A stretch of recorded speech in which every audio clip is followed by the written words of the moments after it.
নমস্কার, ইনপ্রকাশ ব্লগ চ্যানেলে আপনাদের স্বাগত জানাই। তো এখানে আপনি দেখতে পাচ্ছেন আমি এখানে একটি অশ্বত্থ গাছ লাগিয়েছি।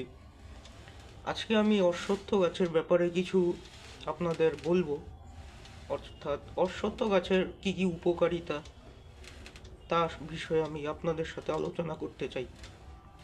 তো অশ্বত্থ গাছে সাধারণত বট গাছ, অশ্বত্থ গাছ সব জায়গায় আপনি দেখতে পাবেন।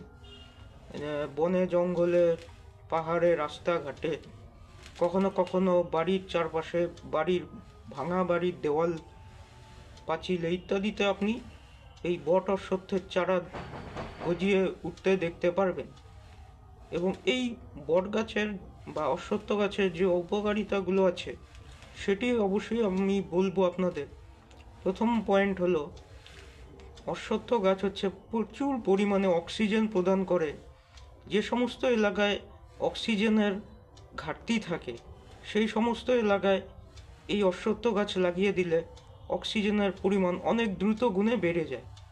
এবং দ্বিতীয়ত, এই অশ্বত্থ গাছ গরমের দিনে সুন্দর ছায়া প্রদানকারী একটি গাছ। এই গাছের নিচে কোনো পথিক বা পথ প্রহরীরা যদি কখনো ক্লান্ত হন, তখন এই গাছের নিচে গরমের দিনে একটু বিশ্রাম করলে এই গাছের ঠান্ডা শীতল বাতাসে মন মুগ্ধকর হয়ে ওঠে। এবং 3 নম্বর যে পয়েন্টটা বলবো, এই অশ্বত্থ গাছে বিভিন্ন 33 কোটি দেবতার বাস।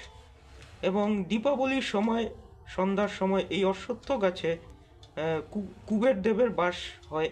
তখন এই গাছের তলায় যদি আপনি ঘিয়ের প্রদীপ বা সর্ষের তেলের একটি প্রদীপ দিয়ে আসতে পারেন এবং আপনার মনস্কামনা যদি প্রার্থনা করেন, তাহলে সেটি পূরণ হতে অবশ্যই বাধ্য।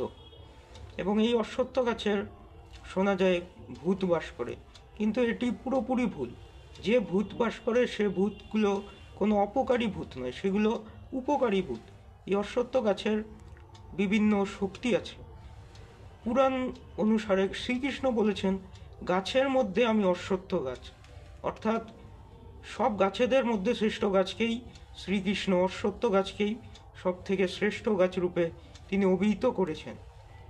এবং এই অশ্বত্থ গাছের গুণাগুণ হিসাবেও এর পাতা এবং শিকড় থেকে অনেক নানা রকম ভেষজ ওষুধ তৈরি করা হয়।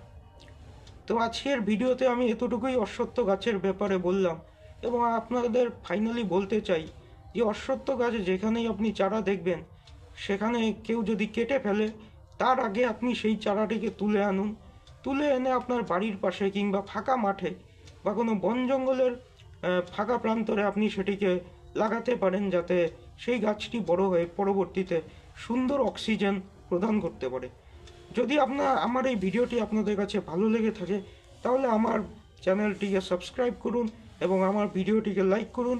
ধন্যবাদ।